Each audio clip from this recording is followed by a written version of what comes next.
സ്വാഗതം ചെയ്യുന്നത് ഞാൻ രമേശ് പയ്യന്നൂർ. ഇന്ന് ജീവിതരേഖയിൽ വഴിതെറ്റുന്ന യുവത്വം പരിഹാര നിർദ്ദേശങ്ങൾ എന്ന വിഷയത്തെക്കുറിച്ച് സംസാരിക്കുന്നത് പ്രമുഖ പണ്ഡിതനും വാഗ്മിയുമായ ശ്രീ മുജാഹിദ് ബാലുശ്ശേരിയാണ്. ഈ പരിപാടിയിലേക്ക് കടക്കുന്നതിന് മുൻപ് അദ്ദേഹത്തെ ഒന്ന് പരിചയപ്പെടുത്താം. അദ്ദേഹം കോഴിക്കോട് ബാലുശ്ശേരി സ്വദേശിയാണ്. ഇപ്പോൾ കേരളത്തിലെ ഹൈന്ദവ ക്ഷേത്രങ്ങളിൽ പ്രഭാഷണം നടത്തി ഏറെ പ്രശസ്തി നേടിയ ഒരാൾ കൂടിയാണ്. വളരെ വ്യത്യസ്തമായ ഒരു പരിപാടിയാണ് കേരളത്തിലെ ഹൈന്ദവ ക്ഷേത്രങ്ങളിൽ ഒരു മുസ്ലിം പണ്ഡിതൻ പ്രഭാഷണം നടത്തുക എന്നുള്ളത്. അത് വളരെ സൗഹാർദ്ദപൂർണമായ അന്തരീക്ഷത്തിൽ മതമൈത്രിയുടെ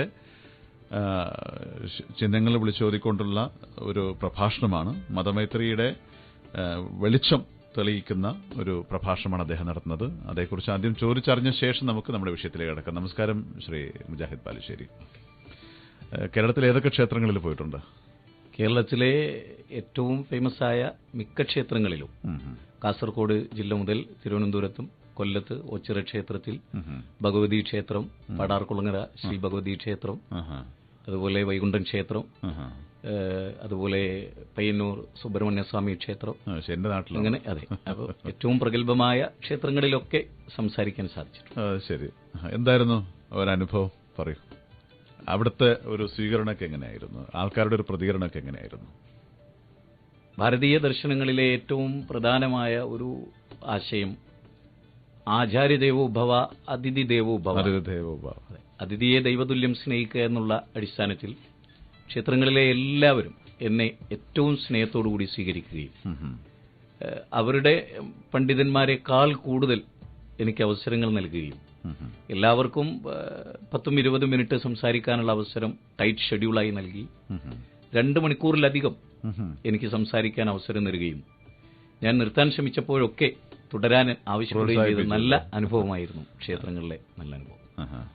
എല്ലാ വേദഗ്രന്ഥങ്ങളിലെയും അന്തസാരം ഒന്നാണെന്നും മനുഷ്യരൊക്കെ ഒരു അച്ഛന്റെയും അമ്മയുടെയും മക്കളാണെന്നും ഈ പ്രപഞ്ചത്തെ നിയന്ത്രിച്ചുകൊണ്ടിരിക്കുന്ന സർവശക്തനായ ദൈവം ഏകനാണെന്നും അതുകൊണ്ട് തന്നെ നമ്മളൊരു മഹാ സാഹോദര്യത്തിലാണ് ഈ ഭാരതത്തിൽ ജീവിക്കേണ്ടതെന്നുമാണ് അതിലെ ഏറ്റവും പ്രധാനമായ മെസ്സേജായി ജനങ്ങളോട് പകർന്നു നൽകുന്നത്. ശരിക്കും ഒരു മതമൈത്രിയുടെ ഒരു പ്രകാശം. തീർച്ചയായും മാനവമൈത്രി എന്ന ഏറ്റവും മൂർത്തമായ ഒരവസ്ഥയിലെ ഭാരതീയ ദർശനങ്ങളിലൂടെയാണെങ്കിലും വേദഗ്രന്ഥങ്ങളിലൊക്കെയും ബാന്ധവ മാനവ സർവേ സ്വദേശാഭുവനത്രയും, ലോകമാണ് തറവാട്, വസുദൈവ കുടുംബകം എന്ന ഒരു മഹത്തായ ആശയം. ഈ നമ്മളിപ്പോ ഈ ഇസ്ലാമിക വേദഗ്രന്ഥമായാലും ഹൈന്ദവ വേദഗ്രന്ഥമായാലും ബൈബിളായാലും എല്ലാം അതിലെല്ലാം അധർമ്മത്തിനെതിരെ ആണല്ലോ പറയുന്നത് കാര്യങ്ങളൊക്കെ. തീർച്ചയായും അധർമ്മത്തെ നമ്മുടെ ജീവിതത്തിൽ നിന്ന് മാറ്റി നിർത്താനും അധർമ്മമാകുന്ന ഇരുട്ടിനെ മാറ്റി അവിടെ പ്രകാശം കൊണ്ടുവരാനൊക്കെ ആണല്ലോ എല്ലാ ഗ്രന്ഥങ്ങളും ഉത്ബോധിപ്പിക്കുന്നത്. തീർച്ചയായും. അപ്പോ പലപ്പോഴും അത്തരം വെളിച്ചം കിട്ടാതെ പോയതുകൊണ്ടാണോ ഇന്നത്തെ യുവത്വം വഴിതെറ്റുന്നത്? തീർച്ചയായും. അതായത് നമ്മൾ മതഗ്രന്ഥങ്ങളെ സമൂഹത്തെ പുറകോട്ട് വലിക്കുന്നതായി ചിത്രീകരിക്കപ്പെടുകയും ആധുനികമായ ഏത് പുതിയ കാൽവെപ്പുകളെയും വീണ്ടും വിചാരമില്ലാതെ വാരിപ്പുണരുകയും വേദത്തിന്റെ അന്തസാരങ്ങളിലേക്ക്, പ്രത്യേകിച്ചും ആധ്യാത്മിക ജ്ഞാനത്തിന്റെ സ്രോതസ്സുകളിലേക്കുള്ള സമൂഹത്തെ തിരിച്ചു വിളിക്കുക ഒരു വലിയ പ്രശ്നമാണ്.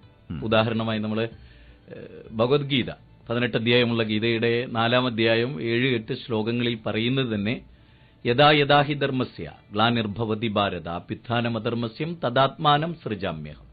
ധർമ്മത്തിന് ചുതി സംഭവിക്കുകയും അധർമ്മം കുടികുച്ചു വാഴുകയും ചെയ്യുമ്പോൾ ധർമ്മത്തിന്റെ സംസ്ഥാപനത്തിനു വേണ്ടി യുഗങ്ങൾ തോറും ഞാൻ അവതരിക്കുന്നു. സാധുക്കളുടെ സംരക്ഷണവും ദുഷ്ടജനങ്ങളുടെ നിഗ്രഹവും. അപ്പോൾ അതാണ് മൗലികമായൊരു ലക്ഷ്യം. അപ്പോൾ എന്താണ് ധർമ്മം, എന്താണ് അധർമ്മം, ഇതര ജീവവർഗങ്ങളിൽ നിന്ന് മനുഷ്യന്റെ പ്രത്യേകത എന്താണ്, വ്യതിരിക്തത എന്താണ്, അത് പഠിച്ചു വിലയിരുത്തി ജീവിതത്തിന്റെ മൗലിക ലക്ഷ്യം തിരിച്ചറിയുമ്പോൾ മാത്രമാണ് സമൂഹത്തിനു വേണ്ടി ഉപകാരമുള്ള ഒരു പൗരനെ, ഒരു യുവാവിനെ നമുക്ക് സൃഷ്ടിച്ചെടുക്കാൻ സാധിക്കും. തീർച്ചയായും മൂല്യങ്ങളെക്കുറിച്ചുള്ള അറിവില്ലായ്മ തന്നെയാണ്, അല്ലെ ജീവിതത്തെക്കുറിച്ചുള്ള അറിവില്ലായ്മ തന്നെയാണ് മനുഷ്യനെ വഴിതെറ്റിക്കുന്നതിനുള്ളിൽ സംശയമുണ്ട്. തീർച്ചയായിട്ടും ഏതൊരു അച്ഛനും അമ്മയും എടുത്തു കഴിഞ്ഞാൽ അവരുടെ ഒരു ജീവിതത്തിന്റെ പ്രതീക്ഷ എന്ന് പറയുന്നത് അവരുടെ മക്കളാണ്. ഒരുപക്ഷെ മക്കൾ കുറച്ചൊന്ന് മുതിർന്ന് വരുന്ന സമയത്ത് അവർ സഞ്ചരിക്കുന്ന വഴികൾ ഏതാണ്, അവർ എവിടെയൊക്കെ പോകുന്നു, എങ്ങനെയൊക്കെയാണ് പെരുമാറുന്നത്, ആരോടൊക്കെയാണ് ഇടപഴകുന്നത് എന്ന് ഒരുപക്ഷെ അച്ഛനും അമ്മയ്ക്കും അറിയാൻ സാധിച്ചെന്ന് വരില്ല. ഒരു പക്ഷേ അവസാനം വഴി തെറ്റി രക്ഷപ്പെടുത്താൻ പോലും പറ്റാത്ത ഒരു കുരുക്കിൽ പെടുമ്പോഴായിരിക്കും നമ്മൾ കാര്യങ്ങളൊക്കെ അറിയുന്നത്, അല്ലേ? ഇങ്ങനെയുള്ള യുവാക്കളെ എങ്ങനെയാണ് നമ്മൾ ജീവിതത്തിന്റെ മുഖ്യധാരയിലേക്ക് തിരിച്ചു കൊണ്ടുവരുന്നത്? സമൂഹത്തിൽ അന്യവൽക്കരിക്കപ്പെട്ടു പോയ ഒരു യുവത്വം, വ്രണിത ഹൃദയമുള്ള ഒരു യുവത്വം, അവരെ തന്നെ വെറുക്കുന്നൊരു സാഹചര്യം. ഇപ്പോൾ കേരളത്തിലെ ഏറ്റവും അറിയപ്പെട്ട പട്ടണമായ കോഴിക്കോട് പട്ടണത്തിലെ യുവാക്കളെ, 2000-ഓളം യുവാക്കളെ അവിടുത്തെ ഒരു സന്നദ്ധ സംഘടന അവരുമായി സംസാരിക്കുകയും അവരുടെ ജീവിതത്തെക്കുറിച്ചുള്ള കാഴ്ചപ്പാടുകൾ അവരുമായി പങ്കുവെച്ചപ്പോൾ അവർ പറഞ്ഞു, ഞങ്ങളെ തന്നെ വെറുക്കുന്നു എന്നാണ്. അപ്പോൾ അത്തരമൊരു സിറ്റുവേഷനിലേക്ക് അവരെത്തിപ്പെടുമ്പോൾ നിരാശയായിരിക്കും സ്വാഭാവികമായിട്ടും അവരെ നയിക്കുക. അല്ല, ഇനിയും നിങ്ങൾക്ക് ജീവിതമുണ്ട്, നിങ്ങൾക്ക് വിജയിക്കാൻ കഴിയും, നിങ്ങൾക്ക് നിങ്ങളെ നിർവചിക്കാൻ കഴിയും. അപ്പോൾ Pandit Jawaharlal Nehru glimpses of world ഹിസ്റ്ററിയിൽ പറയുന്ന ഒരു വാചകം എനിക്ക് എപ്പോഴും ആവേശമായി തോന്നിയിട്ടുണ്ട്. നിങ്ങളുടെ ഉള്ളിൽ ആറ്റം ബോംബിനേക്കാൾ വലിയൊരു ശക്തിയുണ്ട്, നിങ്ങൾ ഉറക്കിക്കിടത്തുന്നുണ്ട്. അതിനെ എപ്പോൾ നിങ്ങൾ കണ്ടെത്തി അതിനെ തിരിച്ചു പിടിക്കുന്നുവോ അന്ന് നിങ്ങൾ ലോകത്തിന് വമ്പിച്ച സംഭാവനകൾ ചെയ്യുന്നവരായിട്ട്. നമുക്കറിയാം, രാമായണത്തിന്റെ ഒരു ഇതിവൃത്തമൊക്കെ ആയിട്ട് ബന്ധപ്പെട്ട് നമ്മൾ ചിന്തിക്കുമ്പോൾ വാൽമീകി മഹർഷിയുടെ ഒരു ജീവിതവും കാര്യവും പറയുന്നിടത്ത് ഒരുപാട് കുറ്റകൃത്യങ്ങൾ ചെയ്യുന്നതിനിടയിൽ ആ മരം ഈ മരം, ആ മരം ഈ മരം എന്ന് പറഞ്ഞ് രാമരാമയായി രാമമന്ത്രമായി തീർന്ന് പരിവർത്തനത്തിന്റെ ഒരു ചരിത്രമാണ്. അപ്പൊ ബുദ്ധൻ പറയുന്നുണ്ട്, ഒരു കുറ്റവാളി ബുദ്ധനോട് പറയുന്നു, ടഹർജ, നിൽക്കവിടെ എന്ന് ചോദിക്കും. ബുദ്ധൻ തിരിച്ചു ചോദിക്കുന്നുണ്ട്, ഞാൻ നിന്നു, നീ എപ്പോഴാണ് നിൽക്കുക എന്ന് പറഞ്ഞാൽ അതൊരു ആന്തരികമായ ചോദ്യമായിരുന്നു. നിന്റെ സംസ്കാരത്തിന് എപ്പോഴാണ് മാറ്റം ഉണ്ടാവുക? അപ്പൊ ഇന്ന് ചെയ്യാനുള്ളത് മത സംഘടനകൾക്കാണെങ്കിലും ഇവിടുത്തെ സാമൂഹിക സന്നദ്ധ സംഘടനകൾക്കാണെങ്കിലും യുവത്വത്തെ നേർരേഖയിലേക്ക് തിരിച്ചു കൊണ്ടുവരികയും അവരുടെ ആരോഗ്യത്തെയും അവരുടെ ബുദ്ധിയെയും സ്വന്തം താല്പര്യങ്ങൾക്ക് ഉപയോഗിക്കാതെ അവരെ ആസ്വദിക്കുന്ന അവരുടെ ജീവിതം സമൂഹത്തിന് സമർപ്പിക്കാൻ കഴിഞ്ഞു എന്ന് സ്വയം ആസ്വദിക്കുന്ന ഒരു തലത്തിലേക്ക് മാനസികമായ ഒരു വളർത്തുക. അതിന് ലോകത്ത് ഏത് കാലഘട്ടത്തിലും ഉപയോഗിച്ചിട്ടുള്ള 2-3 മാനദണ്ഡങ്ങളുണ്ട്. ഒന്ന്, സ്വന്തം ജീവിതത്തെ നിർവചിക്കും. ഞാൻ ആരാണ്? ഇതര ജീവജാലങ്ങളിൽ നിന്ന് ബുദ്ധി നൽകി, ഗവേഷണ തൽപരത നൽകി, പ്രഭാഷണ വൈഭവം നൽകി, സാംസ്കാരികമായി പഠന നിലവാരം നൽകിയ ഞാൻ മൃഗത്തെ പോലെ ആകാൻ പാടുണ്ടോ? അതിൽ നിന്ന് വ്യത്യസ്തമായി എന്റെ ജീവിതത്തിന് വലിയ ലക്ഷ്യവുമുണ്ടോ? ആ ലക്ഷ്യത്തിലേക്ക് അയാളെ കൊണ്ടുവരികയും പിന്നെ അങ്ങോട്ടുള്ള ഭാവി പദ്ധതികൾ എന്താണ് ചെയ്യേണ്ടത്, ഈ സമൂഹത്തിന് വേണ്ടി നിനക്ക് എന്ത് ചെയ്യാൻ കഴിയും എന്ന് കൃത്യമായി ബോധ്യപ്പെടുത്തുകയും ഇന്നലകളിൽ അധർമ്മങ്ങളിൽ ജീവിച്ച ആളുകൾ പിന്നീട് മാറി അവർ ലോകത്തിന് എന്ത് ചെയ്തു എന്നൊരു മോട്ടിവേഷനും നൽകിയാൽ ഒരു പരിധിവരെ യുവാക്കളെ നമുക്ക് മാറ്റിയെടുക്കാൻ കഴിയും. തീർച്ചയായിട്ടും നമ്മൾ കേരളത്തിൽ ഇന്ന് കാണുന്ന കാഴ്ച, യുവാക്കൾ പലരും വഴിതെറ്റി ഒന്നുകിൽ തീവ്രവാദത്തിലേക്ക്, അല്ലെങ്കിൽ ഗുണ്ടായിസം, കൊട്ടേഷൻ സംഘം. നമ്മളിപ്പോൾ ഈ കൊട്ടേഷൻ സംഘം എന്ന് കേരളത്തിൽ പറയുന്നതിൽ നോക്കിക്കഴിഞ്ഞാൽ നമുക്ക് 18, 20, 21 വയസ്സുള്ള കുട്ടികളാണ് ഇതിനൊക്കെ പോകുന്നത്. അധർമ്മത്തിന്റെ വഴിയെ പോകുന്നതാണ് അവര്. അവർക്ക് മാത്രമല്ല, ഇത്തരം വഴികളിൽ പോകുന്നവർക്ക് കയ്യിൽ ധാരാളം പണം വന്നു ചേരുന്നു. ഇങ്ങനൊരു മൂല്യച്യുതിക്കെതിരെ നമുക്ക് എങ്ങനെ ഇടപെടാൻ കഴിയും?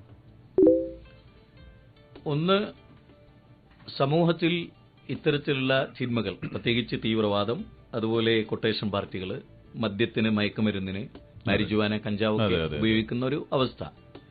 ഈ അവസ്ഥ പെട്ടെന്നുണ്ടാകുന്ന ഒരു സംഭവവുമായി ബന്ധപ്പെട്ടതല്ല.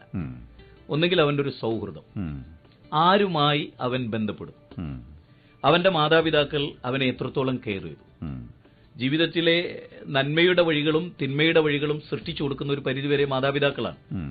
നല്ല മാതൃകയാകാൻ ഒരു അച്ഛന് സാധിച്ചാൽ തീർച്ചയായും കുട്ടിക്കാലത്ത് തന്നെ അച്ഛനെ അനുകരിക്കാനുള്ള ഒരു പ്രവണത ഈ കുട്ടിയിലുണ്ടാവും.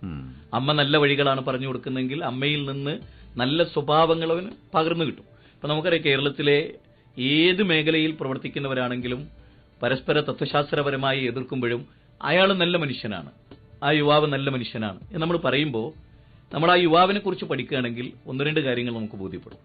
ഒന്ന്, അവന്റെ മാതാപിതാക്കൾ അവന് പകർന്നു നൽകിയ കാര്യം. ഉദാഹരണം, എനിക്ക് 5 മക്കളുണ്ട്. ഈ 5 മക്കളോട് ഞാൻ പറയുന്നത്, ഈ കാണുന്നവരൊക്കെ നമ്മുടെ അയൽവാസികളും നമ്മുടെ സഹോദരങ്ങളും ഒരേ അച്ഛന്റെയും അമ്മയുടെയും മക്കളാണ്. ഇവരുടെ പ്രയാസം നമ്മുടെ പ്രയാസമാണ്, ഇവരുടെ നൊമ്പരം നമ്മുടെ നൊമ്പരമാണ്. ഇവർക്ക് വേണ്ടി ത്യാഗം ചെയ്യുന്നതിലാണ് നമ്മുടെ ജീവിതത്തിന്റെ അന്തരാത്മാവ് ഉൾക്കൊള്ളുന്നത്. അതുകൊണ്ട് നിങ്ങൾ അങ്ങനെയാകണം എന്ന് ഞാൻ പറയുക മാത്രമല്ല, ഞാനത് ജീവിതത്തിൽ പ്രാവർത്തികമാക്കി കാണിച്ചു കൊടുക്കുന്നു. എന്റെ മക്കൾക്ക് ഏറ്റവും അനുകരിക്കാൻ പറ്റുന്ന ഒരു മാതൃകയാകാൻ ഞാൻ ശ്രമിക്കുന്നു. സ്വാഭാവികമായും അത്തരം ഒരു സാഹചര്യത്തിൽ വളർന്നു വരുന്ന കുട്ടികൾ ഇതൊന്നുമല്ലാതെ കുട്ടികളെ കോളേജിൽ കൊണ്ടുപോയി ചേർക്കുന്നു, ബാംഗ്ലൂരിലോ കോയമ്പത്തൂരിലോ എവിടെ, ലോകത്തിന്റെ ഏത് ഭാഗത്തും. പിന്നെ ആ കുട്ടിയുമായുള്ള ആകെ കോണ്ടാക്ട്സ് പറയുന്നത് ഫോണിൽ നമ്മൾ വിളിക്കുന്നു, പോലെ സുഖമാണോ എന്ന് ചോദിക്കുന്നു. അതിനപ്പുറത്തുള്ള അവന്റെ ഒരു ജീവിതത്തെക്കുറിച്ചുള്ള സ്റ്റഡി അന്വേഷണം ഒന്നുമില്ല. ബിസിനസിന്റെ ഇടയിലും തിരക്കിനിടയിലും മകനെന്ത് അന്വേഷിക്കാൻ നേരമില്ല. അതിന് എനിക്ക് തോന്നിയിട്ടുള്ളത് സുഗതകുമാരി ടീച്ചറെ പോലെയുള്ള ആള്. ഞങ്ങള് സെൽസിയൊക്കെ പഠിക്കുന്ന കാലത്ത് സ്നേഹപൂർവ്വം അമ്മ എന്ന് പറഞ്ഞിട്ടൊരു ലേഖനം ഉണ്ടായിരുന്നു അവരുടെ. അവർ പറയുന്നത്, മോനെ നീ ബോംബെയുടെ മഹാനഗരത്തിലാണ്, ചുവന്ന തെരുവുകളെ നിന്നെ മാടി വിളിക്കും, പക്ഷെ അവിടെ ധീരനായി ഒരിക്കലും കുനിയാത്ത ശിരസുമായി ഭദ്രമായ ബോധത്തോടെ ആ മണ്ണിൽ അഭിമാനിയായി ഞാനൊരു ഭാരതീയനാണെന്ന ബോധത്തോടെ നീ ജീവിക്കണം. അധർമ്മങ്ങൾ ചുറ്റിൽ നിന്ന് നിന്നെ മാടി വിളിക്കുമ്പോഴും ധർമ്മമാണ് എന്നും മനുഷ്യനെ ശാശ്വതമായി നിലനിർത്തുക. അതിനാണ് ശാശ്വതീകത്വം ഉള്ളത് എന്ന് ഈ മനസ്സിലാക്കണമെന്ന് പറയുന്നുണ്ട്. അപ്പം നമുക്ക് ഇപ്പം എൻ്റെ ജീവിതത്തിലെ ഒരു അനുഭവത്തിൽ നിന്ന് ഒരു യുവപ്രബോധകൻ എന്ന നിലയിലുള്ള അനുഭവം, ഇപ്പം തിരുവനന്തപുരം മയക്കുമരുന്നുകളുടെയും കൊട്ടേഷൻ പാർട്ടികളുടെയും കേരളത്തിലെ ഒരു നല്ല വിങ് നിൽക്കുന്ന സ്ഥലമാണ് തിരുവനന്തപുരം, വെള്ളക്കടവ് പോലെയുള്ള പ്രദേശങ്ങൾ, ഭീമാപള്ളിയുടെ പരിസരങ്ങൾ, അവിടെ അതുപോലുള്ള സ്ഥലം. അപ്പൊ അവിടെയൊക്കെ എനിക്ക് ബോധവൽക്കരിക്കാനും ഒരുപാട് യുവാക്കളെ നമ്മൾ ശക്തമായി ബോധവൽക്കരിച്ച്, അല്ല നമ്മൾ ചെയ്യുന്നപ്പോ മദ്യപാനിയായ ഒരാളോട് ഞാൻ ഒരിക്കൽ ചോദിച്ച ഒരേ ഒരു ചോദ്യം, ലോകത്തിലെ ഏറ്റവും നീചം എന്ന് നമ്മൾ വിചാരിക്കുന്ന ഏതെങ്കിലും ഒരു മൃഗം മദ്യപിച്ചിട്ട് അതിന് സീറോസിസ് വന്നിട്ടുണ്ടോ, അതിന് കരളുകേട് വന്നിട്ടുണ്ടോ, അതിന്റെ പെരുമാറ്റത്തിൽ എന്തെങ്കിലും വ്യത്യാസം വന്നിട്ടുണ്ടോ? ഒരു കാവൽ നിൽക്കുന്ന നായ അത് മദ്യപിച്ചിട്ട് അതിന്റെ ഉത്തരവാദിത്തം നിർവഹിക്കാതെ പോയോ? എങ്കിൽ മനുഷ്യൻ എന്ന മഹാബുദ്ധിജീവി ഈ മദ്യപിച്ചിട്ട് സ്വന്തം ബോധം നഷ്ടപ്പെട്ട് എല്ലാം നഷ്ടപ്പെട്ട് ജോലിയിൽ നിന്ന് ഒഴിവാക്കപ്പെട്ട് ഈ അവസ്ഥ മനുഷ്യനല്ലാതെ ആർക്കാ ഉള്ളത്? അപ്പൊ ഒരു മൃഗത്തിനേക്കാളും നിലവാരമില്ലാത്തവനാണോ ഞാൻ എന്ന ചിന്തയിൽ നിന്നും മദ്യത്തിൽ മോചനം നേടാൻ നിങ്ങൾക്കത്. അങ്ങനെ അവിടുത്തെ പോലീസ് ഡിപ്പാർട്ട്മെന്റ്, പ്രത്യേകിച്ച് കൊച്ചി, മട്ടാഞ്ചേരി ഒക്കെ ഞാൻ വർക്ക് ചെയ്തിരുന്നു. അപ്പൊ ആ കാലയളവിൽ അവർ പറഞ്ഞത്, അവിടുത്തെ ഏറ്റവും ഫേമസ് ആയ കൊട്ടേഷൻ പാർട്ടികൾ വരെ പല ആളുകളെയും നേരിട്ട് ചെന്ന് കാണുകയും സ്വന്തം സഹോദരനെ പോലെ കാണുകയും സ്നേഹിക്കുകയും അവർക്ക് പറഞ്ഞു കൊടുക്കുകയും അവരിൽ പല ആളുകളും ആ പണി നിർത്തി ഭക്തരായി. മതാരാധനാലയങ്ങൾ, അത് ഹിന്ദു സമൂഹത്തിൽപ്പെട്ടവരുണ്ട്, എനിക്ക് ക്രൈസ്തവ മുസ്ലിം സമൂഹം, മനുഷ്യരായ എല്ലാ യുവാക്കളോടും നമ്മൾ സംസാരിക്കുകയും അവരൊക്കെ മാറിയിട്ട് പോലീസ് ഡിപ്പാർട്ട്മെന്റ് നമ്മളോട് പറയാറുണ്ട്, ഞങ്ങളെക്കാളും വലിയൊരു സേവനം ഈ രംഗത്ത് നിങ്ങളും ഞങ്ങളും എല്ലാവരും കൂടെ വിചാരിച്ചാൽ നമ്മുടെ സമൂഹത്തെ മോട്ടിവേറ്റ് ചെയ്ത് ഇതിൽ അഭിവൃദ്ധി ഉണ്ടാക്കി നല്ല സമൂഹത്തിന്റെ ഭാഗമാക്കി മാറ്റാൻ സാധിക്കും. സത്യത്തിൽ സ്നേഹത്തിന്റെ അഭാവമാണ് ലോകത്തിലെ ദുരന്തങ്ങളുടെ ഒരു പ്രധാന കാരണം. ഞാനും എന്റെ ജീവിതവും എന്റെ ലോകവും എന്ന ചിന്തക്കപ്പുറത്ത് സമൂഹത്തിന് വേണ്ടി ജീവിക്കണം എന്ന ബോധം ഉണ്ടാകുമ്പോഴാണ് സമൂഹം നമ്മളോട് പ്രതികരിക്കും. ഒരുപക്ഷെ സ്നേഹം വരേണ്ട വഴിയിൽ സ്നേഹം വരാതിരിക്കുമ്പോൾ അത് വരുന്ന വഴിയിലേക്ക് ചാഞ്ഞു പോകും എന്നാണ് പറയുന്നത്, അല്ലേ? തീർച്ചയായും. അത് പക്ഷേ അധർമ്മത്തിന്റെ വഴിയാകാം, അല്ലേ? അങ്ങനെയൊക്കെ ആളുകൾ പൊതുവെ സ്നേഹിക്കുന്നത് അവർക്ക് അവനിൽ നിന്ന് എന്തെങ്കിലും ഒന്ന് നേടാനുണ്ടാവും. സ്വാഭാവികമായ ആ സ്നേഹം നിഷ്കളങ്കമല്ല. എനിക്ക് അവനിൽ നിന്നൊന്നും നേടാനില്ല, എന്നാൽ അവൻ അവന്റെ കുടുംബത്തിന്റെ ഭാഗമാകണം. ഏറ്റവും നല്ലൊരു മകൻ എന്ന നിലയിൽ അച്ഛന് അഭിമാനം ഉണ്ടാകണം അവനെ കുറിച്ച്. അമ്മ ഇങ്ങനെ ഒരു കുഞ്ഞിനെ ജന്മം നൽകാൻ കഴിഞ്ഞ ഞാൻ എത്ര ഭാഗ്യവതി എന്ന് തോന്നുന്ന ഒരവസ്ഥയുണ്ടാവും. ഇപ്പൊ പുത്രൻ ഒരു സംസ്കൃത പദമാണ്. പും എന്ന നരകത്തിൽ നിന്നും അച്ഛനെ ത്രാണനം ചെയ്യുന്നവൻ പുത്രൻ. അപ്പോൾ പുത്രൻ എന്ന മഹത്വം ഏതൊരു ഭാരതീയനും ലോകത്തിലെ ഏതൊരു മനുഷ്യനും തിരിച്ചറിയുകയും ഞാനൊരു നല്ല മകനാവണം, ഞാൻ നല്ല ഭർത്താവാകണം, ഞാൻ നല്ല അയൽവാസിയാകണം എന്ന ബോധത്തിലേക്ക് സംസ്കരണ പ്രക്രിയയിലൂടെ ലോകത്ത് നിയമങ്ങൾ മാറും, നിയമാവലികൾ മാറും, സ്ട്രിക്റ്റ് ആവും. പക്ഷെ മനുഷ്യന്റെ മനസ്സിന്റെ മാറ്റം അത് ആത്യന്തികമായൊരു പരിവർത്തനത്തിന് കാരണം. അതുകൊണ്ട് മനസ്സിനെ ബേസ് ചെയ്തുകൊണ്ടുള്ള പരിവർത്തന പ്രക്രിയകൾക്കാണ് ആധുനിക ലോകത്ത് ഏറ്റവും കൂടുതൽ ശ്രദ്ധ ഊന്നുണ്ട് എന്നാണ് വ്യക്തിപരമായി എനിക്ക് തോന്നിയിട്ടുള്ളത്. ഈ വഴിതെറ്റുന്ന യുവത്വവും അതിന്റെ പരിഹാര നിർദ്ദേശങ്ങളും എന്ന് പറഞ്ഞൊരു ക്യാമ്പയിന്റെ ഭാഗമായിട്ടാണല്ലോ ഇവിടെ വന്നത്. തീർച്ചയായും. എന്താണ് ശരിക്കും അതിന്റെ, എങ്ങനെയാണ് നിങ്ങളത് ചെയ്യാൻ ഉദ്ദേശിക്കുന്നത്? വിസ്ഡം ഗ്ലോബൽ ഇസ്ലാമിക് മിഷൻ എന്ന പേരിലാണ് കേരളത്തിൽ അത് ഞങ്ങൾ ഫോം ചെയ്യുന്നത്. ലോകത്തും മുഴുവനും ഇസ്ലാം എത്തിക്കുക എന്നുള്ളതാണ് അതിന്റെ മുഖ്യമായ അജണ്ട. കാരണം മീഡിയകളിലും എവിടെയായിരുന്നാലും ഇസ്ലാം ഒരു ഭീകരവാദമാണ്, ഇസ്ലാം ഇസ് എ ടെററിസം, അതിലെ യുവത്വമാണ് ഏറ്റവും തീവ്രമായ യുവത്വം എന്നൊക്കെയുള്ള തെറ്റായ ഒരു ധാരണയുണ്ട്. അപ്പൊ എന്തെങ്കിലും ഒന്ന് സമൂഹത്തിൽ നേടുക എന്നതിനേക്കാൾ ഉപരി തെറ്റിദ്ധാരണകൾ തിരുത്തപ്പെടുമ്പോഴാണ് മനുഷ്യരടുക്കുക, അകലം കുറയുക. അതാണ് ഏറ്റവും പ്രധാനമായി ഞങ്ങൾ ചെയ്യുന്നത്. മതം ഒരിക്കലും അപകടമല്ല, ഇസ്ലാം ഒരിക്കലും അപകടമല്ല, ഇസ്ലാമിന്റെ യുവത്വം ഒരിക്കലും അപകടമല്ല. ലോകത്ത് മനുഷ്യനെ ഏറ്റവും സ്നേഹിക്കുന്ന ഒരു പൗരനാകാൻ മുസ്ലിമിന് സാധിക്കും. അതാകുന്നു അവനോട് പ്രമാണം ആവശ്യപ്പെടുന്നത് എന്ന് പഠിപ്പിക്കുകയും മനുഷ്യരെ ഇപ്പൊ കേരളത്തിൽ തന്നെ ഈ സംരംഭം കേരളത്തിൽ ഇപ്പം ഞാൻ പറഞ്ഞു 50-ലധികം ക്ഷേത്രങ്ങളിൽ പോയി സംസാരിക്കാൻ ഞങ്ങളുടെ കൂട്ടായ്മയുടെ ഒരു പ്രത്യേകത തന്നെയാണ്. 250-ലധികം പ്രോഗ്രാം ഞങ്ങൾ സ്വയം സംഘടിപ്പിച്ചു.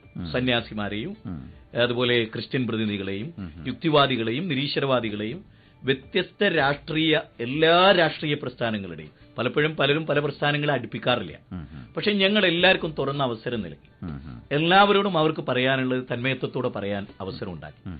അപ്പോൾ ഞങ്ങൾക്ക് കാണാൻ കഴിഞ്ഞ ഒരു വലിയ അനുഗ്രഹമായി തോന്നിയത് പരസ്പരം ഒരിക്കലും ചിരിക്കാത്തവർ, ആലിംഗനം ചെയ്യുന്ന, അവർ പരസ്പരം സ്നേഹം പങ്കുവെക്കുന്ന, മതം ഒരിക്കലും പ്രശ്നമല്ല, മതാന്ധതയാകുന്ന പ്രശ്നം എന്നിടത്തേക്ക് ഒരു പരിധിവരെ ജനങ്ങളെ ചിന്തിപ്പിക്കാൻ ഈ ഒരു മഹാസംരംഭത്തിന് സാധിച്ചിട്ടുണ്ട്. ഈ 2015 ഫെബ്രുവരി ലാസ്റ്റ് വരെ ലോകം മുഴുവനും എല്ലാ ഭാഷകളിലും അതിന്റെ പ്രോഗ്രാമുകളാണ്. അതിന് പ്രത്യേകമായ സൈറ്റുകളുണ്ട്, പ്രത്യേകമായ പ്രോഗ്രാമുകളുണ്ട്, സംവാദങ്ങളുണ്ട്, ഡിബേറ്റുകളുണ്ട്, മദ്യപാനികളെ മാത്രം ബോധവൽക്കരിക്കുന്ന സംരംഭങ്ങളുണ്ട്.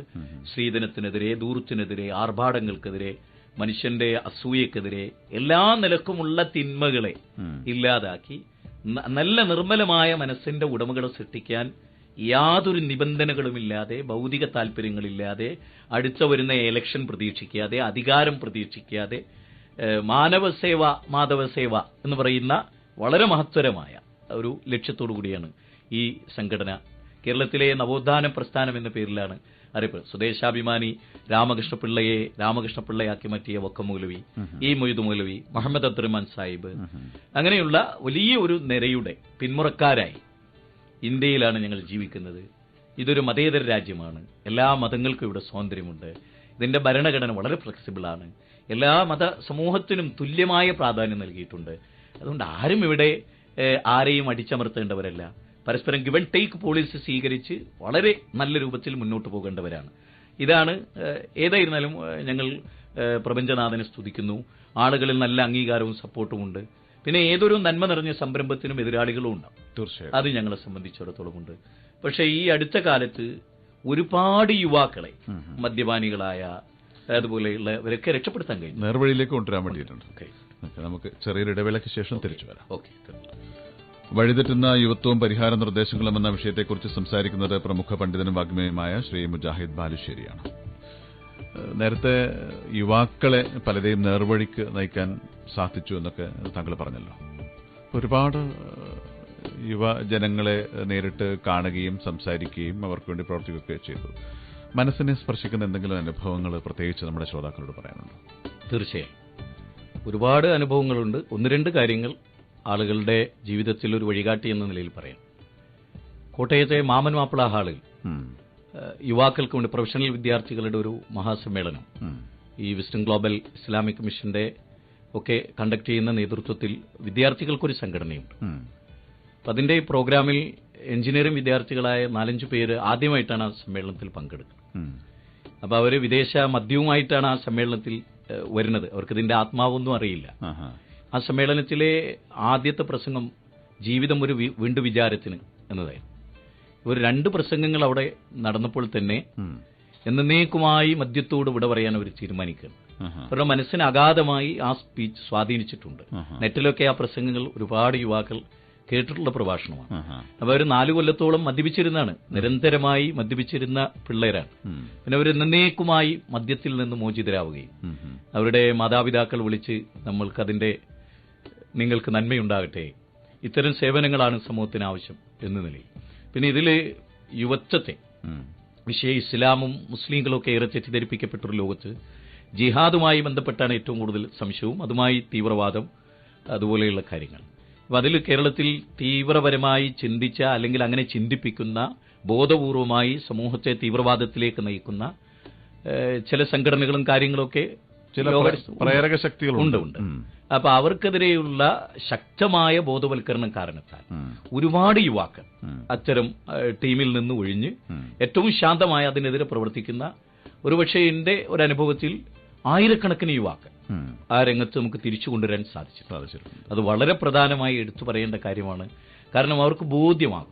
അവർക്ക് നമ്മൾ ബോധ്യപ്പെടുത്തി കൊടുക്കുന്നു ജീവിതത്തിൽ. ഞാനൊരു കാര്യം ചോദിക്കട്ടെ. ഇപ്പോൾ മുമ്പൊക്കെ നമ്മളൊക്കെ സ്കൂളിൽ പഠിച്ചുകൊണ്ടിരുന്ന സമയത്ത് കുട്ടികളിൽ ദേശീയ ബോധം വളർത്താൻ വേണ്ടി അധ്യാപകരൊക്കെ ഒരുപാട് പരിപാടികൾക്ക് ആവിഷ്കരിക്കുകയായിരുന്നു. സ്കൂളിൽ നിരന്തരം പല പരിപാടികളുണ്ടാവും. അപ്പോൾ അതിലൂടെയൊക്കെ നമുക്ക് നമ്മുടെ ദേശീയ പതാകയോടും നമ്മുടെ ദേശത്തോടൊക്കെ ഉള്ള ഒരു സ്നേഹം വളർത്താൻ വേണ്ടി ഉതകുന്ന ഒരുപാട് കാര്യങ്ങളുണ്ടാവും.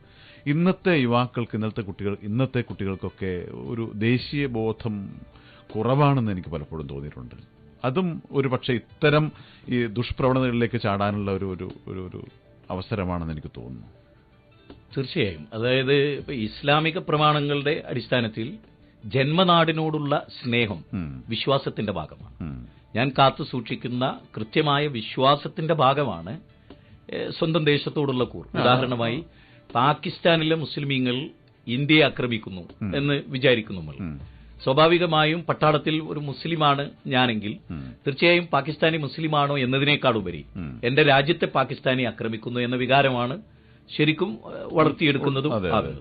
പ്രവാചക തിരുമേനി മദീനയിൽ വന്നപ്പോൾ ജൂതന്മാരെയാണ് അയൽ രാജ്യങ്ങൾ ആക്രമിക്കുന്നതെങ്കിൽ പോലും മുസ്ലിങ്ങൾ ഒന്നിച്ചു നിന്നാണ് ഇപ്പൊ നമുക്ക് നമ്മുടെ രാജ്യത്ത് ഈ രാജ്യത്തിന്റെ ചൂടും ചൂരും അനുഭവിച്ചു. ഇപ്പൊ സ്വാതന്ത്ര്യ സമര കാലഘട്ടം 41 കോടി മനുഷ്യരുടെ അത്യധ്വാനത്തിന്റെ ഭാഗമാണ് സ്വാതന്ത്ര്യം. മൗണ്ട് ബാറ്റൻ പ്രഭുവിന്റെ കൈകളിൽ നിന്ന് പണ്ഡിറ്റ് ജവഹർലാൽ നെഹ്റു ഏറ്റുവാങ്ങുന്നത് ഈ ഒരു പോരാട്ടത്തിന്റെ, ഒന്നിച്ചു നിന്നതിന്റെ. പിന്നെ ബ്രിട്ടീഷുകാരാണ് ഡിവൈഡ് ആൻഡ് റൂൾ, ഭിന്നിപ്പിച്ച് ഭരിക്കുക എന്നുള്ളൊരു തന്ത്രം ഇന്ത്യയിൽ കൊണ്ടുവരികയും ഇപ്പൊ നമ്മൾ ജനിച്ച ഒരു നാടിനോടുള്ള സ്നേഹം എന്നത് യഥാർത്ഥത്തിൽ പൂർവ്വകാലത്തെക്കുറിച്ചുള്ള പഠനങ്ങളിൽ നിന്നുണ്ടാകേണ്ടതാണ്. ഇപ്പം ഗാന്ധിജി, മൗലാന മുഹമ്മദ് അലി ജൗഹർ, അബുൽ കലാം ആസാദ് വ്യത്യസ്ത മതത്തിൽ വിശ്വസിച്ച് അതിന്റെ ആചാരങ്ങളിൽ ഒന്നും കോംപ്രമൈസ് ഇല്ലാതെ തന്നെ അവർക്ക് വേദി സ്നേഹിക്കാനും ദേശത്തിന് വേണ്ടി പ്രവർത്തിക്കാനും കഴിയും. ഇതാണ് നമ്മുടെ കുട്ടികളിൽ വളർത്തേണ്ടത്. നമ്മുടെ രാജ്യം എന്തായിരുന്നു, ഇന്നലകളിൽ എന്തായിരുന്നു, ഇന്നെന്താണ്, നമ്മളെ ആരാണ് ഈ രാജ്യത്തിന്റെ ശത്രുവാക്കി മാറ്റുന്നത്? അവർ ഇന്ത്യയിലുള്ള ശക്തികളാണോ? പ്രണബ് മുഖർജിയെ പോലെയുള്ള ആളുകൾ ഈ അടുത്ത കാലത്ത് ചില രാജ്യങ്ങളെ സന്ദർശിച്ചപ്പോൾ പറഞ്ഞത് 15 കോടി ഇന്ത്യയിലെ മുസ്ലിമീങ്ങൾ തീവ്രവാദികളല്ല, ഭീകരവാദികളല്ല, പുറത്തുനിന്നുള്ള ഇടപെടലും അതിന്റെ ഭാഗമായി ഉണ്ടാകുന്ന ചില പ്രശ്നങ്ങളുമാണ് എന്ന് നമുക്ക് ബോധ്യപ്പെടുന്നുണ്ട്. പ്രലോഭനങ്ങൾ ഉണ്ടാവുന്നുണ്ട്. അതിന്റെ ഭാഗമായാണ് യഥാർത്ഥത്തിൽ ദേശ സ്നേഹത്തിന് വിരുദ്ധമായി അല്ലെങ്കിൽ ദേശീയ ബോധത്തിന് വിരുദ്ധമായി, ദേശീയതയ്ക്ക് വിരുദ്ധമായി. പിന്നെ ഇതിൽ നമ്മൾ എടുത്തു പറയേണ്ട ഒരു കാര്യം, അന്ധമായ ദേശീയതയെ രവീന്ദ്രനാഥ ടാഗോർ ശക്തമായി എതിർത്തു. എന്റെ രാജ്യം മഹോന്നതമാണ്, ബാക്കിയെല്ലാം മ്ലേച്ഛമാണ് എന്നൊരു ചിന്ത മനുഷ്യൻ അതൊരിക്കലും പാടില്ല. അതാണ് നമ്മുടെ ഒരു കറക്റ്റ് അതിന്റെ ഒരു ലൈൻ. അല്ല, അത് പ്രവാചക തിരുമേനി തന്നെ പറഞ്ഞിട്ടുണ്ടല്ലോ, ഒരാളെ നിങ്ങൾ സ്വീകരിക്കുമ്പോൾ അയാൾ എന്താണോ, അയാളുടെ കുറവുകൾ എന്താണോ ആ കുറവുകളോട് സ്വീകരിക്കുക എന്ന് പറഞ്ഞിട്ടുണ്ടല്ലോ. തീർച്ചയായിട്ടും. അപ്പൊ അതുപോലെ പൗരന്മാരെ ആയാലും രാജ്യത്തെ ആയാലും നമുക്ക് അവരുടെ കുറവുകളോട് സ്വീകരിക്കാൻ, അംഗീകരിക്കാനും പറ്റണം, അല്ലേ? അതുപോലെ താങ്കൾ നേരത്തെ ക്ഷേത്രങ്ങളിൽ പ്രഭാഷണങ്ങൾ നടത്തി എന്നുള്ള കാര്യങ്ങളൊക്കെ പറഞ്ഞു. അപ്പൊ ആ ക്ഷേത്രത്തിൽ സ്വാഭാവികമായിട്ടും അവിടെ കാണികളായിട്ട് വരുന്നവർ ഹൈന്ദവ സഹോദരന്മാരായിരിക്കും. എന്താണ് ഈ ഹൈന്ദവ സഹോദരന്മാരോട് താങ്കൾ പറയുക? അവരോട് നമ്മൾ ഒന്നാമതായി നമ്മുടെ പ്രസംഗത്തിന്റെ ആദ്യ ഭാഗം നമ്മൾ ഏറ്റവും കേന്ദ്രീകരിക്കുന്നത് ദൈവവിശ്വാസവുമായി ബന്ധപ്പെട്ട് എല്ലാ മതദർശനങ്ങളുടെയും അകക്കാമ്പ് എന്താണ്. ഇപ്പൊ നമ്മൾ പാരമ്പര്യമായി, ട്രഡീഷണലായി അച്ഛൻ ഇന്ന ഭക്തനാണ്, ഇന്ന ദേവന്റെ ഭക്തനാണ്, അല്ലെ ഇന്ന ദൈവത്തെ ആരാധിക്കുന്നു, ഇന്ന പ്രാദേശികമായ ശക്തികൾ ആരാധിക്കുന്നു. ഇത് യഥാർത്ഥത്തിൽ പ്രമാണങ്ങളിൽ നിന്ന് നിങ്ങൾ പഠിച്ചതാണോ? ഋഗ്വേദം, സാമവേദം, അഥർവവേദം, യജുർവേദം തുടങ്ങി ഈ വേദങ്ങളിൽ 108 സുപ്രധാന ഉപനിഷത്തുക്കൾ, ദശോപനിഷത്തുക്കൾ, ഇതിൽ നിന്നൊക്കെ പഠിച്ച് മനസ്സിലാക്കിയിട്ടാണോ നിങ്ങൾ ജീവിതത്തിൽ കൊണ്ടുവരുന്നത്? എങ്കിൽ നിങ്ങൾ പഠിച്ചതിനെതിരാകുന്നു വേദം. വേദത്തിലുള്ളത് ആകാശഭൂമികളെ മുഴുവനും സൃഷ്ടിച്ച് പരിപാലിക്കുന്ന അജയ്യനായ, അനുഭവനായ, അപ്രാപ്യനായ ഒരു പ്രപഞ്ചനാഥനാണ്. ഇപ്പൊ ഋഗ്വേദത്തിന്റെ 10ാം മണ്ഡലത്തിലെ 121ാമത്തെ സൂക്തം 1ാമത്തെ ഇറക്കിൽ പറയുന്നത് ഹിരണ്യഗർഭഃ സമവർത്തദാഗ്രേ ഭൂതസ്യജാത പരിരേഖ ആസി. മനുഷ്യരും ഈ സൂര്യനും ചന്ദ്രനും ഒക്കെ സൃഷ്ടിക്കപ്പെടുന്നതിന് മുമ്പേ ആ സർവേശ്വരനുണ്ട്. ആ സർവേശ്വരനാണ് ഈ മഹാപ്രപഞ്ചത്തെ നിയന്ത്രിക്കുന്നത്. അവനെയാണ് സകല ചരാചരങ്ങളും ആശ്രയിച്ചു നിൽക്കുന്നത്. അങ്ങനെയുള്ളവനെ മനുഷ്യ നീ ആരാധിക്കുക എന്ന പോയിന്റാണ് നമ്മൾ അധികവും പറയുന്നത്. അപ്പോൾ ആരാധന ഏകനായ ദൈവത്തിനാണ് സമർപ്പിക്കേണ്ടത്. അതാണ് എല്ലാ മതങ്ങളുടെയും, എല്ലാ മതങ്ങളുടെയും സൃഷ്ടിപൂജക്കപ്പുറത്ത് സൃഷ്ടാവിനെ ആരാധിക്കണമെന്നാണ് കേനോപനിഷത്തിലെ പ്രഥമവല്ലിയിലെ 6-7 സൂക്തങ്ങളിൽ പറയുന്നത്, യജുർവേദത്തിൽ പറയുന്നത്, അതുപോലെ ഈശാവാശോപനിഷത്തിന്റെ 12ാമത്തെ ശ്ലോകത്തിൽ പറയുന്നത്. അങ്ങനെ എല്ലാവരെയും മനുഷ്യരൊക്കെ നമ്മൾ വ്യത്യസ്ത ദൈവങ്ങളുടെ പേരിൽ കലാപമേന്തേണ്ടവരല്ല. അല്ല, തീർച്ചയായിട്ടും. ഇപ്പൊ നമ്മളിപ്പോ ഈ ഹൈന്ദവ പുരാണം എടുത്ത് നോക്കിക്കഴിഞ്ഞാൽ ദേവന്മാർക്ക് പേരുകൾ പലതാണ്, പല രീതിയിലാണ് ആരാധന വരുന്നത്. പക്ഷെ നമ്മളൊരു ദൈവം എന്നുള്ള ഒരു ഏകസങ്കല്പത്തെ തന്നെയാണ് എല്ലാവരും വിശ്വസിക്കേണ്ടതും ആരാധിക്കേണ്ടതും ശരിക്കും. അതുകൊണ്ട് എന്തുണ്ടായെന്ന് വെച്ചാൽ എല്ലാവർക്കും നമ്മൾ ഒന്നാകുന്നു എന്നൊരു മഹത്തായ വികാരത്തിലേക്ക് ഇതുവഴി എത്താൻ സാധിക്കുന്നുണ്ട്. സൂര്യനെയും ചന്ദ്രനെയും ആരാണ് നിയന്ത്രിക്കുന്നത്? അത് വളരെ ചൊവ്വയിൽ മംഗളയാൻ അതിന്റെ ഭ്രമണ പദത്തിൽ പ്രവേശിച്ചു. ഈ ചൊവ്വ എന്ന് പറയുന്ന മഹാഗ്രഹത്തെ ആര് കൺട്രോൾ ചെയ്യുന്നു? ഈ 10,000 കോടി നക്ഷത്രങ്ങളുള്ള 10,000 കോടി നക്ഷത്ര കുടുംബങ്ങൾ കണ്ടെത്തിയിരിക്കുന്നു മോഡേൺ സയൻസ്. ഇതിനൊക്കെ ആര് കൺട്രോൾ ചെയ്യുന്നു? അവൻ നമ്മുടെ സർവശക്തൻ. അതുകൊണ്ട് നമ്മളെല്ലാം ഒന്നാണ്. ഇതാണ് നമ്മൾ ഒരേ വായു, പ്രപഞ്ചനാഥൻ പ്രപഞ്ചനാഥൻ എന്ന് പറയുന്ന ആ ഒരു കൺസെപ്റ്റ്. അതുകൊണ്ട് തന്നെ ജനങ്ങൾക്ക് വേദം പഠിക്കാനും മനസ്സിലാക്കാനും ചർച്ച ചെയ്യാനും ഇതിലെ സാമ്യവചനങ്ങളെ, പരസ്പരം പോരടിക്കുന്ന വചനങ്ങളെയല്ല, പരസ്പരം ഒന്നാകുന്ന വചനങ്ങളെ കണ്ടെത്താനും അതുവഴി ആത്യന്തികമായി മനുഷ്യജീവിതത്തിന്റെ ലക്ഷ്യത്തെ തിരിച്ചറിയാനും. മനുഷ്യന്റെ ജീവിതത്തിന് മരണത്തോടുകൂടി വിരാമമാണോ, അല്ല മരണത്തിന് ശേഷം ഒരു ലൈഫ് ഉണ്ടോ, ഉണ്ടെങ്കിൽ എന്താണ്? ഇതെല്ലാം ആ ചർച്ചകളിൽ വരികയും അതെല്ലാം സ്വാമിജിമാരും ചർച്ചിലെ അച്ഛന്മാരും ഒക്കെ വലിയ കാര്യമായിട്ടാണ് അവർ കാണുന്നതും നമ്മളെ ഇടയ്ക്ക് വിളിക്കുകയും പ്രശംസിക്കുകയും ഈ കാര്യങ്ങൾ നല്ലതാണ്, ഇത് നിലനിൽക്കണം, നമ്മുടെ രാജ്യത്തിന് ആവശ്യമാണ് എന്ന വളരെ സന്തോഷകരമായ. നമുക്ക് വീണ്ടും ചെറിയ ഇടവേളയ്ക്ക് സമയമായിരിക്കുകയാണ്. ശ്രോതാക്കൾക്കും വിളിച്ച് അദ്ദേഹത്തോട് സംസാരിക്കാം. വിളിക്കേണ്ട നമ്പർ 0439141663. ഹലോ ഹലോ, നമസ്കാരം. ജീവിതരേഖയാണ്. ആരാണ്? രജീഷ്. രജീഷ് ആണോ റഹീഷ് ആണോ? എന്താണ്? രജീഷ്, പറയൂ. ആ, അദ്ദേഹം കേൾക്കുന്നുണ്ട്, പറഞ്ഞോളൂ.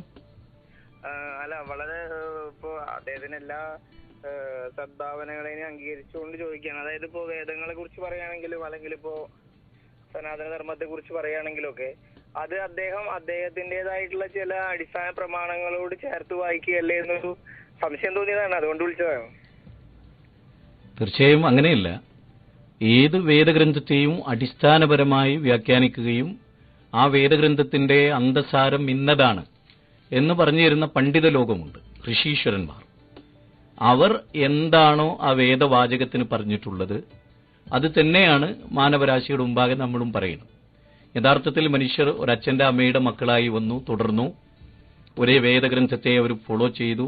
കാലാന്തരേണ അവർ ഭിന്നിച്ചു പോവുകയും പരസ്പരം അവർ മതങ്ങളുടെയും അതുപോലെ ആശയങ്ങളുടെയും പേരിൽ സ്പർദ്ധയിൽ ഏർപ്പെട്ടപ്പോൾ അല്ല, നമ്മൾ ഒന്നായിരുന്നു, വേദത്തിന്റെ അന്തസാരം ഒന്നാണ് എന്നാണ് എല്ലാ ആചാര്യന്മാരും നമ്മൾ പഠിപ്പിക്കുന്നത് എന്ന മാനവ മൈത്രിയുടെ ഐക്യത്തിന്റെ മഹോന്നതമായ ഒരു റൂട്ടിലേക്ക് ആളുകൾ എത്തിക്കുകയാണ്.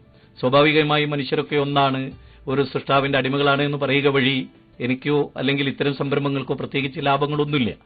മറിച്ച് മനുഷ്യരെല്ലാം ഐക്യപ്പെടേണ്ടവരാകുന്നു എന്ന ആശയത്തിന് ഈ വേദഗ്രന്ഥങ്ങളെല്ലാം നമുക്ക് അനുകൂലമാണ്, ഒരിക്കലും നമ്മെ തെറ്റിക്കുന്നില്ല, എതിരല്ല എന്ന് സ്ഥാപിക്കുക മാത്രമാണ് ചെയ്യുന്നത്.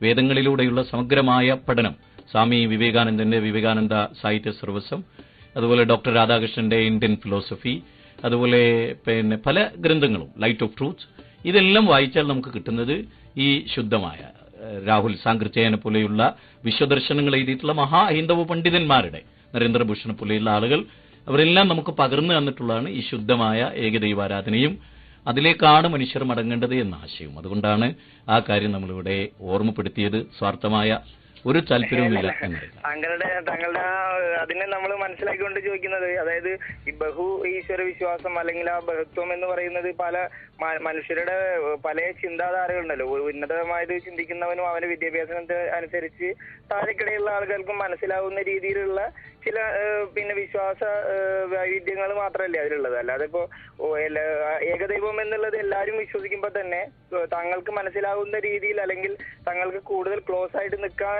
പറ്റുന്ന ചില വിശ്വാസങ്ങളെ കൊണ്ട് നടക്കുന്നതല്ലാതെ അതൊരിക്കലും ഒരു ആ ഏകദൈവത്തിലേക്കുള്ള വിശ്വാസക്കുറവല്ലല്ലോ കാണിക്കുന്നത്. യഥാർത്ഥത്തിൽ വേദം എന്ന ശബ്ദത്തിന്റെ അർത്ഥം യഥാർത്ഥത്തിൽ എന്താണ്? ജ്ഞാനം, വിദ്യ എന്നാണ്. വേദം മനുഷ്യർക്ക് നൽകുന്ന വിദ്യയാണ് യഥാർത്ഥമായ വിദ്യ. മനുഷ്യരുടെ ബുദ്ധിക്ക് പരിമിതിയുണ്ട്. അപ്പൊ നമുക്ക് ഓരോരുത്തരുടെയും ബുദ്ധികളുടെയും നമ്മുടെ ചിന്തയും യുക്തിയും ഒക്കെ വ്യത്യസ്തമാകാം. ഓരോരുത്തരുടെ യുക്തി, ചിന്ത, ഗവേഷണം, പഠനങ്ങൾ ഒക്കെ വ്യത്യസ്തമാകാം.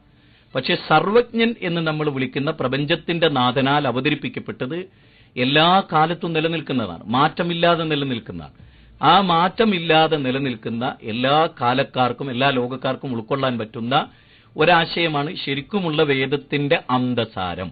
അതാണ് മനുഷ്യരെ പഠിപ്പിച്ചാൽ ആ റൂട്ടിലൂടെ ഏത് കാലക്കാരൻ സഞ്ചരിച്ചാലും വഴി തെറ്റില്ല എന്നാണ് നമ്മൾ പറയുന്നത്. കാരണം അമേരിക്കക്കാരന് തോന്നുന്ന ഒരാശയം ഒരു കാലഘട്ടത്തിൽ ഒരുപക്ഷേ അത് ബെറ്ററായി തോന്നിയേക്കാമെങ്കിലും അടുത്ത തലമുറയുടെ ബുദ്ധിവികാസത്തിനും അവരുടെ ഗവേഷണത്തിനനുസരിച്ച് അത് ശരിയല്ല, കുറെ കൂടെ ബെറ്ററായ വേറൊരു ആശയമുണ്ട് എന്ന്. എന്നാൽ നമ്മൾ അവതരിപ്പിക്കുന്ന ആശയത്തിന്റെ ഒരു പ്രത്യേകത, സൂര്യചന്ദ്രന്മാരെ ആര് സൃഷ്ടിച്ചു, ആകാശഭൂമികളെ ആര് സൃഷ്ടിച്ചു, ആ സൃഷ്ടിച്ച സൃഷ്ടാവ് ഏകനാണ്. ഏകം സത് ബഹുധ വിപ്രവദന്തി യോ ദേവാനാം നാമധാ ഏകേവ. അത് വേദങ്ങളുടെ അന്തസാരമാണ്. അതിനെ വ്യാഖ്യാനിച്ച് ഓരോരുത്തരുടെ താല്പര്യങ്ങൾക്കൊത്തതിനുപയോഗിച്ച് മനുഷ്യരെ കക്ഷികളായി തിരിച്ചു എന്നതാണ് പൗരോഹിത്യ മതം. ഏത് കാലം അല്ല, നമ്മള് ഹൈന്ദവ മതങ്ങള് പറയുന്നതും അദ്വൈതം എന്ന് തന്നെയല്ലേ? ദ്വൈതമല്ലാത്തത്, രണ്ടില്ലാത്തത് എന്ന് വെച്ചാൽ എന്താണ്? ഏകം തന്നെയല്ലേ? അത് ഏകമാണ്. പക്ഷെ ആ ഏകത്വം സർവ്വചരാചരങ്ങളിലും ദർശിക്കുക എന്നുള്ളതാണല്ലോ സനാതനധർമ്മം പറയുന്നത്. സൃഷ്ടിയെയും സൃഷ്ടാവിനെയും വേർതിരിച്ച് കാണേണ്ട ആവശ്യമില്ല. രണ്ടും ഒന്ന് തന്നെയാണെന്ന് തന്നെയാണ് സനാതനം. രണ്ടും രണ്ടല്ല, ദ്വൈതമല്ല, അദ്വൈതമാണ് എന്ന് തന്നെയാണ് പറയുന്നത്. പക്ഷെ അത് ഈശ്വരനും അല്ലെങ്കിൽ ഈശ്വരൻ അത് നമ്മൾ പറയുന്നില്ലേ? ഓരോരുത്തരിലും ഈശ്വരൻ ഉണ്ടെന്ന് പറയുന്നത് തന്നെ അതല്ലേ? അതെ.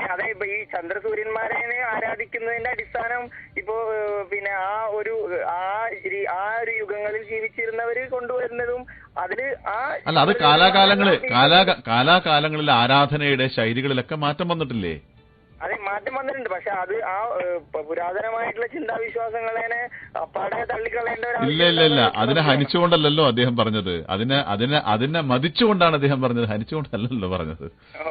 ഓക്കെ രജേഷ്, നമുക്ക് അധികം സമയമില്ല, ഒരു കൺക്ലൂഷൻ മാത്രമേ സമയമുള്ളൂ. നാളെ ഈ വഴിതെറ്റുന്ന യുവത്വം പരിഹാര നിർദ്ദേശങ്ങൾ എന്നൊരു ക്യാമ്പയിൻ നടക്കുന്നുണ്ടല്ലേ? തീർച്ചയായും. ഓക്കെ. അപ്പൊ നാളെ ഇന്ത്യൻ അക്കാദമിയിൽ, മൊഹ്സീനിലുള്ള ഇന്ത്യൻ അക്കാദമിയിൽ 4 മണി മുതൽ 10 മണി വരെയാണ് പ്രിയ ശ്രോതാക്കളെ ശ്രീ മുജാഹിദ്ദീൻ ബാലുശ്ശേരി പങ്കെടുക്കുന്ന ഈ പരിപാടി നടക്കുന്നത്. നൂറുൽ ഖുർആൻ അല്ലേ? ഓക്കെ, നൂറുൽ ഖുർആൻ പ്രോഗ്രാമിന്റെ പേര് ഖുർആനിന്റെ വെളിച്ചം. ഖുർആനിന്റെ വെളിച്ചം. അപ്പൊ ആ പേരിലാണ് പരിപാടി നടക്കുന്നത്.